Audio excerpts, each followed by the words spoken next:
Assalaamu calaykum waraxmatullaahi wabarakaatuh.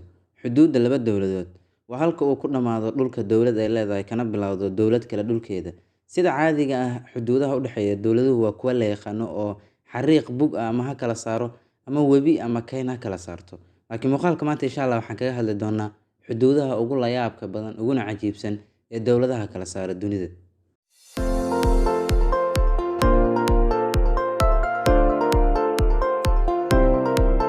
Nooca koowaad ee xuduudaha ugu la yaabka badan dunida waa in dowladda A ay ku wareegsan tahay dowladda B, dowladda A-na ay kusii wareegsan tahay dhulkaas ay leedahay dowladda B. Tusaale ahaan, dunida waxaa kaga yaala xuduudo noocaas ah saddex xuduudood.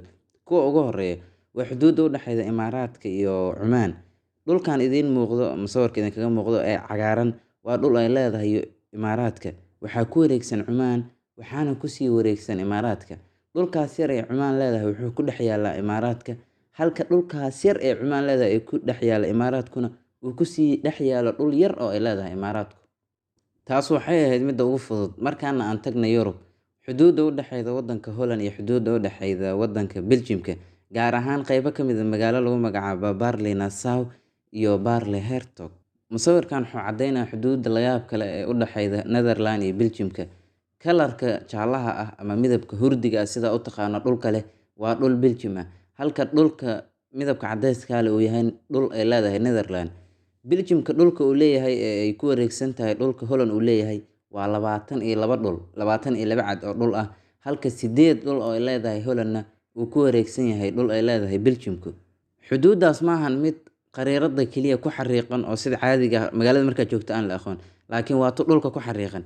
Markii aad joogto magaaladaas, xuduudda waddan kasta aad joogto ama qaybta aad joogto waddanka ay ka tirsan tahay waxay ku xariiqan tahay dhulka. Waxaa laga yaabaa xuduuddaas inay kala dhex marto oo magaaladaas ay kala barto laba guri. Waxaa laga yaabaa in aad ku nooshahay waddan, deriskaaga guriga kuugu dhagan ku noolna uu ku nool yahay waddan kale. Waxaa laga yaabaa inay xataa dukaamada kala barto. Waxaa laga yaabaa inaad tagto supermarket, kadibna aad wax ka soo iibsato waddan, lacagtana aad ka dhiibto waddan kale. Xataa waxay kala bartaa makhaayadaha. Waxaa laga yaabaa in kursiyada iyo miisaska qaar ay yaalliin waddan, halka kuwa kalena ay yaalliin waddanka kale. Guryaha xataa waa ay kala baraysaa. Waxaa laga yaabaa inaad ka soo kacdo Belgiumka, Netherlandna aad cuntada ku karsato ama aad musqul ka gasho Netherland.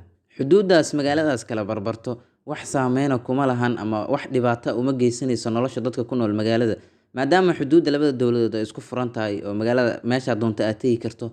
Sidoo kalena lacagtu waa isku mid oo lacagta ay isticmaalaan labada dowladood waa isku mid, luqaddu xataa waa isku mid.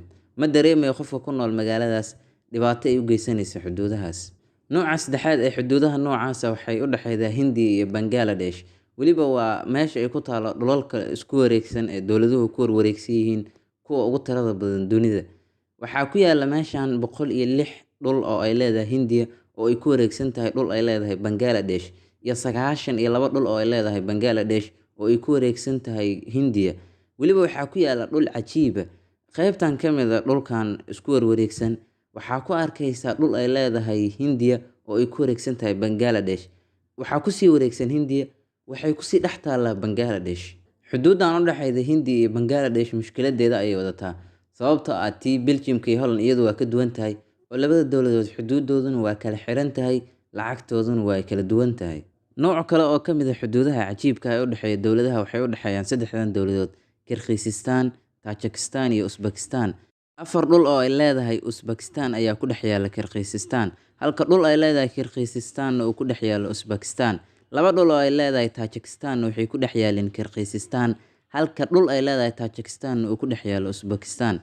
Xuduuddan la yaab kale ee dowladahan u dhexeeya waxaa dhigay Midowgii Soviet, Joseph Stalin. Sababta uu u sameeyana waxay ahayd inuu doonayay in saddexdan dowladood ay madaxa iskula jiraan oo ay dagaal ku jiraan weligood oo aanay kala dhammaan. Xuduudaha la yaab kale ee dowladaha u dhexeeya sidoo kale waxay u dhexeeyaan labada dowladood ee Finland iyo Sweden.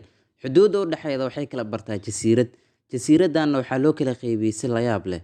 Sababta ka dambeyda in noocan loo kala qaybiyana waxay ahayd intii aan la kala barin jasiiradda, Finland ayaa waxay ka dhistay minaarad ama burji dheer ayay ka dhistay jasiiradda.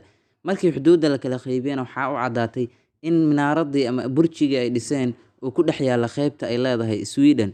Sidaas darteed Sweden waxay siiyay qaybtan dhulka ka mid ah oo ku wareegsan minaaradda dhul isaga u egna waxay ka qaateen Finland. Sidaan ayuuna u ekaaday jasiiradda xuduudda u dhexeyda. muuqaalkii maanta oo aad u gaabnaa intaas ayuu ku egyahay. Haddii ay tahay markii ugu horeysa soo boqo channelka, halmaami inaad subscribe saarto, like waa muhiim, siina share garay oo asxaabtaada la wadaag. Tan intaan ku kulmi doono muuqaalka xiga waxaan idinkaga tegayaa amaana Allah.